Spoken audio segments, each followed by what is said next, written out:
देश की संसद के लिए आज का दिन अहम रहा। इसका कारण वक्फ संशोधन विधेयक 2024 को लेकर जारी बहस, विरोध और राजनीतिक रणनीतियों के बीच केंद्र सरकार ने इसे नए संशोधनों के साथ लोकसभा में पेश किया। बहरहाल ये केवल एक कानूनी मसौदा पर नहीं बल्कि एक ऐसा मुद्दा बन चुका है जिसने राजनीतिक दलों, अल्पसंख्यक संगठनों और सामाजिक समूहों को आमने सामने लाकर खड़ा कर दिया है। ऐसे में सवाल ये कि सरकार को वक्फ संशोधन बिल लाने की जरूरत आखिर क्यों पड़ी। इसे जानने के लिए सबसे पहले जानते हैं कि वक्फ बिल आखिर है क्या। वक्फ शब्द अरबी भाषा के वकूफा शब्द से बना है, जिसका मतलब होता है ठहरना या रोकना। आसान भाषा में समझे तो इस्लाम में कोई व्यक्ति अगर अपनी संपत्ति को धार्मिक, सामाजिक या पुण्य कार्य के लिए स्थायी रूप से समर्पित कर देता है तो ये संपत्ति स्थायी रूप से वक्फ बोर्ड के अधीन हो जाती है। इस प्रॉपर्टी को वक्फ कर देना यानी रोक देना कहते हैं। ऐसी संपत्ति का इस्तेमाल समुदाय के भले के लिए किया जाता है, जैसे कृषि भूमि, भवन, दरगाह, मस्जिद, स्कूल, अस्पताल, कब्रिस्तान वगैरह। इन संपत्ति को बेचा नहीं जा सकता और न ही इसका इस्तेमाल धर्म के अलावा किसी और मकसद के लिए किया जा सकता है। अब जानिए सरकार को वक्फ संशोधन बिल लाने की जरूरत क्यों पड़ी। केंद्रीय मंत्री किरेन रिजिजू का कहना है कि भारत में दुनिया की सबसे अधिक वक्फ संपत्तियां हैं, लेकिन मौजूदा कानूनों में खामियों के चलते उनका सही उपयोग नहीं हो पा रहा। ये नया बिल इन संपत्तियों को बेहतर प्रबंधन और पारदर्शिता को बढ़ावा देने के लिए लाया गया है। रिजिजू के अनुसार इतनी बड़ी संपत्तियों से मात्र 100 करोड़ रुपए सालाना आमदनी होती है, जबकि ये हजारों करोड़ होनी चाहिए। रिजिजू का कहना है कि हम मुस्लिम महिलाओं और बच्चों को उनका हक देकर बड़े सुधार ला सकते हैं। हमने ये स्वीकार कर लिया है कि अगर सरकारी भूमि पर विवाद उत्पन्न होता है तो कलेक्टर से ऊपर का अधिकारी फैसले लेगा। इस संशोधित बिल से न केवल नया सवेरा आएगा बल्कि करोड़ों मुसलमानों को इसका फायदा भी होगा। अब एक नजर वक्फ एक्ट के इतिहास पर।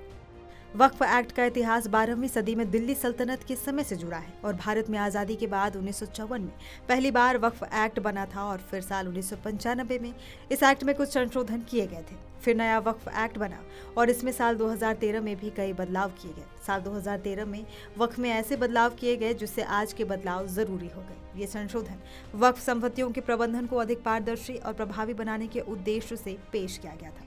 इसमें वक्फ संपत्तियों की पंजीकरण प्रक्रिया को आसान बनाने के साथ साथ वक्फ बोर्ड की प्रशासनिक और नियामक शक्तियों को भी बढ़ाया गया। ये संशोधन संपत्तियों की सटीक पहचान, निगरानी और उचित प्रबंधन सुनिश्चित करना था ताकि किसी भी प्रकार की गड़बड़ी को रोका जा सके। किरेन रिजिजू के अनुसार 2013 में ये बिल जबरन पास करवाया गया था। उन्होंने कहा कि यूपीए सरकार ने 123 प्रॉपर्टी को डीनोटिफाई कर वक्फ को दे दिया था।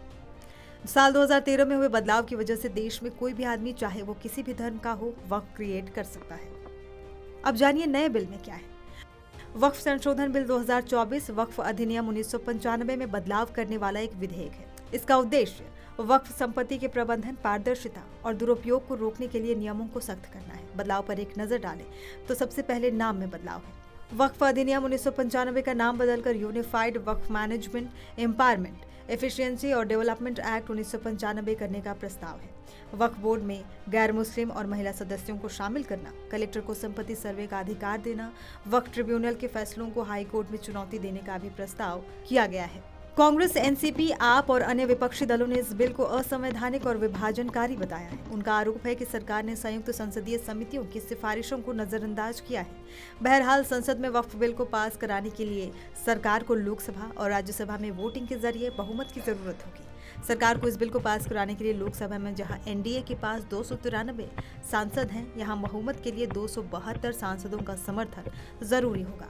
वहीं राज्यसभा में एनडीए के पास 119 सांसद हैं और बहुमत के लिए 118 सांसदों का समर्थन जरूरी होगा। संसद में आने वाले दिनों में भी इस मुद्दे पर गर्मागर्म बहस देखने को मिल सकती है।